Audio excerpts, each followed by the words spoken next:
नमस्कार,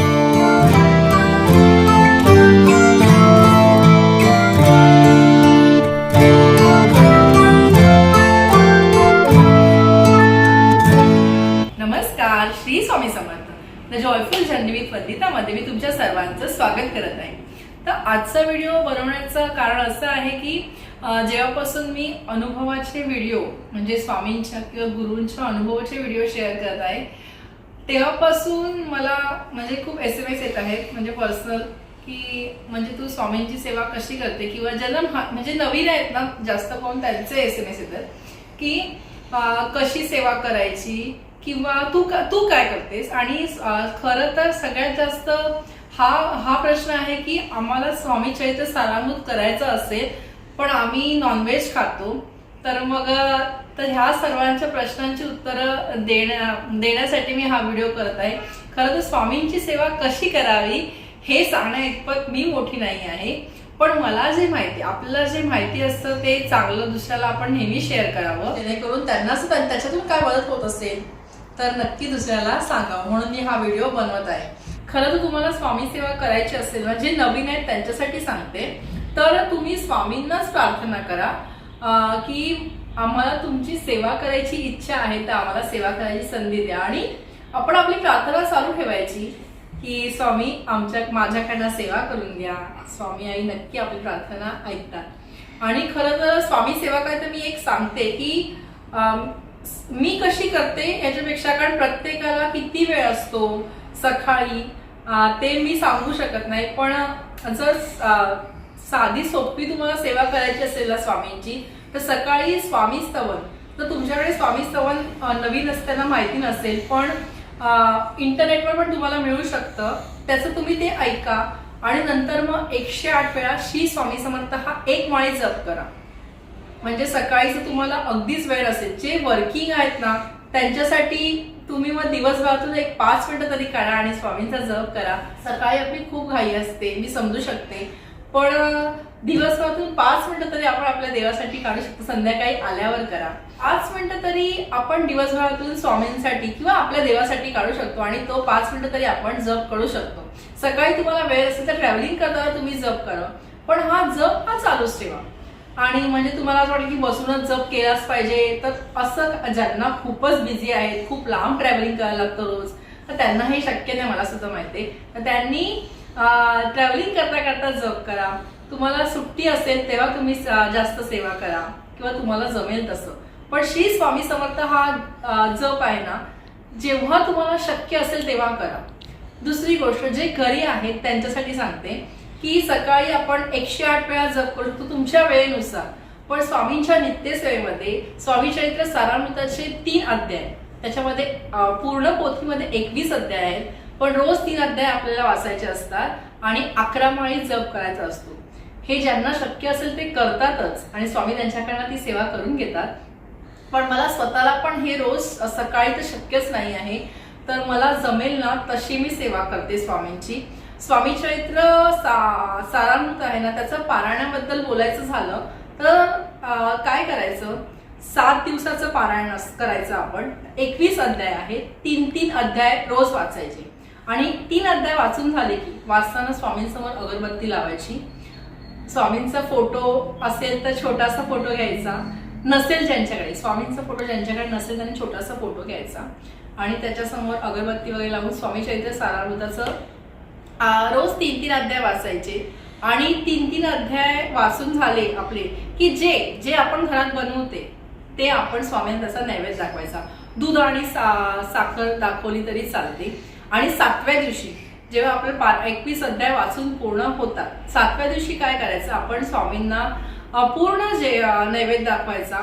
पण हे पण मी सांगते की असं ठरवलेलं नाहीये की तोच नैवेद्य दाखवायचा किंवा हेच करायचं असं काय नाही पण स्वामींना मी म्हणजे ज्याला माहिती असेल त्यांना सांगते की पुरणपोळी आणि कांदा भजी जे आवडते बेसनचा लाडू आवडतो तर ज्याला शक्य असेल त्याने ते बनवावं असं काय हे नाहीये की हेच बनवलं पाहिजे.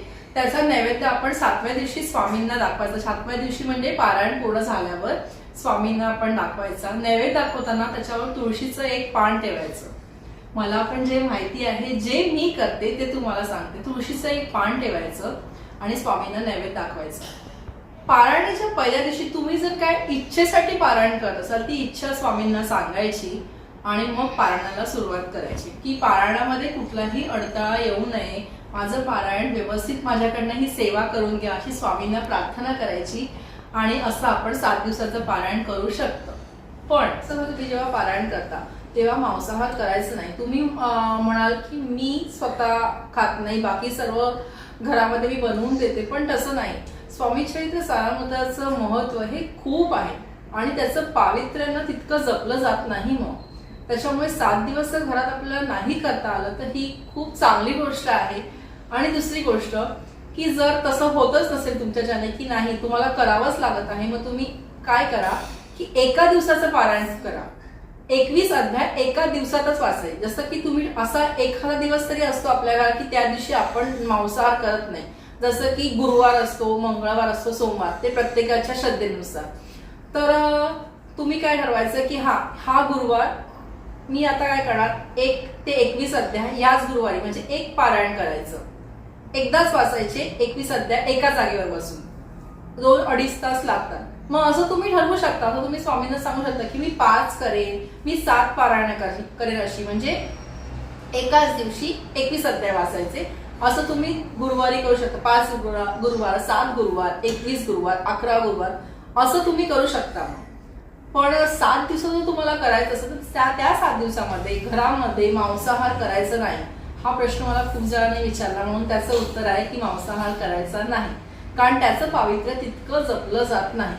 मग आपल्या सुद्धा मनामध्ये असं आपल्याला वाईट पडत राहतं की नाही काहीतरी आपलं चुकतंय, काहीतरी चुकतंय. त्यापेक्षा तुम्ही पूर्ण 21 अध्याय एका दिवसात वाचून एका दिवसाचं पारायण करा. आणि असं तुम्ही 5, 7, 11 असं गुरुवार तुम्ही करू शकता. आणि दुसरी एक सेवा म्हणजे स्वामी समर्थांचा तारक मंत्र.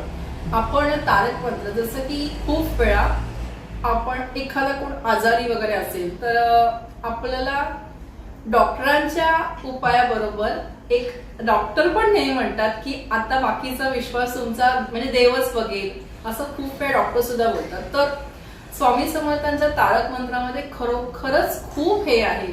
ह्याचा अनुभव मी घेतलाय. त्याच्यामुळे मी म्हणजे जे स्वामी भक्त त्यांनी घेतलं असेल पण जे नवीन आहेत त्यांच्यासाठी सांगते. खरंच तारक मंत्रामध्ये खूप आहे. आणि स्वामी समर्थ तारक मंत्र म्हणजे तुम्हाला जर माहिती नसेल तर नेटवर सर्च करून तुम्हाला मिळेल.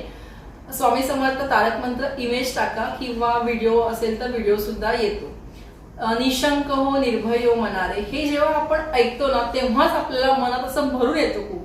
मग आपण काय करायचं की स्वामींसमोर बसून, तुमच्याकडे फोटो असेल तर कसंही मूर्ती असेल तर स्वामींसमोर बसून अगरबत्ती लावायची. एक पाण्याचा ग्लास असतो त्याच्यावर हात ठेवायचा. आणि जर तुम्हाला पाठ असेल तर आता आम्हाला पाठ आहे तर मग तो 11 वेळा तारक मंत्र बोलायचा. जर पाठ नसेल तर मोबाईलवर साईडवर लावा आणि पण तारक मंत्र बोलत असताना मध्ये काही बोलायचं नाही. आपण फक्त तारक मंत्र ऐकायचा. ज्याचा पाठ नसेल त्याचं सांगते मी. फक्त ऐकायचा आणि मग हात ठेवायचा आणि जी अगरबत्तीची विभूती पडते खाली ती पाण्यात टाकून जर कोण आजारी असेल त्याला द्या किंवा तुम्ही स्वतः का त्याच्यासाठी असेल. आणि आजारी असेल नसेल किंवा असं काही नाही, आपण असंही ते आपल्या चांगल्यासाठी ते करू शकतो.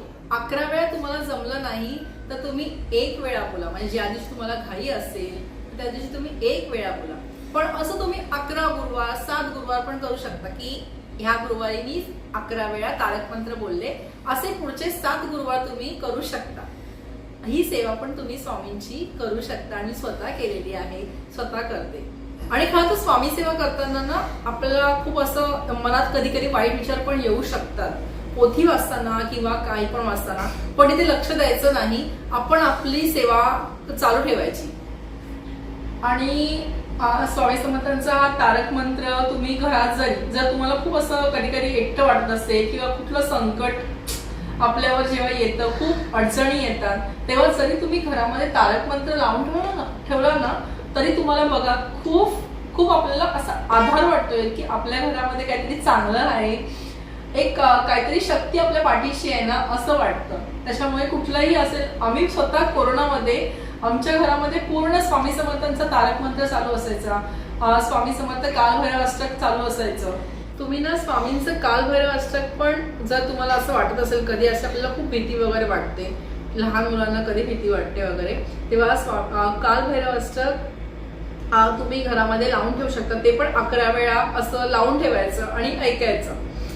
आणि ना स्वामी समर्थाष्टक पण खूप आपल्याला ऐकल्यावर खूप छान वाटतं. तुम्ही मोबाईल जे नवीन असेल त्यांनी एकदा ऐकून बघा. स्वामी समर्थाष्टक पण आहे. मी असं पण खूप वेळा केले की मी एखाद्या वेळी असं ठरवले की मी 11 वेळा आज स्वामी समर्थाष्टक वाचे आणि पुढचे 11 गुरुवार मी स्वामी समर्थाष्टक हे करेन. म्हणजे मी तर म्हणेन की स्वामींना, म्हणजे मी स्वतः जेव्हा पहिला मी सुद्धा करायची की मी 5 नारळ ठेवेन, मी 1 नारळ ठेवेन, पण स्वतःहून मला माहिती नाही की मला हे ना कोणी सांगितलं नाही, पण मला स्वतःहून सांगलं की स्वामींना देणारे आपण कोण आहोत. आपण द्यायची त्यांना श्रद्धा देऊया, त्यांना भक्ती देऊया आपली, त्यांच्या म्हणजे श्रद्धा, त्यांच्यावर विश्वास ठेवूया. आणि मग तुम्ही स्वामी समर्थांना जर तुम्हाला काय बोलायचं असेल ना नवस, तर मी तर सांगेन की तुम्ही जप बोला. स्वामींना सांगा की स्वामी आई, म्हणजे मी एवढा स्वामी आई, ऍक्च्युली मी म्हणजे स्वामींना स्वामी आई कधीपासून बोलायला लागली ना हे मला स्वतःलाच माहिती नाही, पण माझ्या तोंडामध्ये स्वामींसाठी स्वामी आईच येतं. मी त्यांना कुठली गोष्ट सांगत असताना पण स्वामी आईच बोलते. तर त्यांना सांगायचं की मी तुम्हाला जर कुठला नवस करायचा असेल, कोणती इच्छा बोलायची असेल, तर मी एवढा तुमच्या चरणी अर्पण करेन किंवा मी एवढी पारायण करेन, असं तुम्ही नवस करू शकता. आणि अजून एक सेवा करू शकता.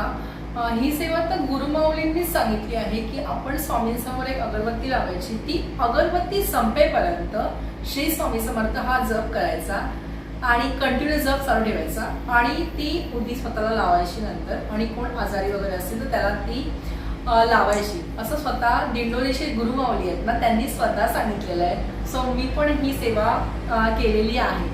त्याच्यामुळे तुम्हाला जमत असेल ती सेवा तुम्ही स्वामींची करा. अगदीच काही बसून करायला जमत नसेल ते पण सांगते, तर काम करताना, ट्रॅव्हलिंग करताना, जेव्हा तुम्हाला जमेल तेव्हा श्री स्वामी समर्थ हा जप करा. चला तर हा व्हिडिओ सर्वांशी शेअर करा, जेणेकरून झाली तर सर्वांना ह्याची मदतच होईल. सो व्हिडिओ आवडला असेल लाईक, शेअर, सबस्क्राईब करा. श्री स्वामी समर्थ. Bye bye.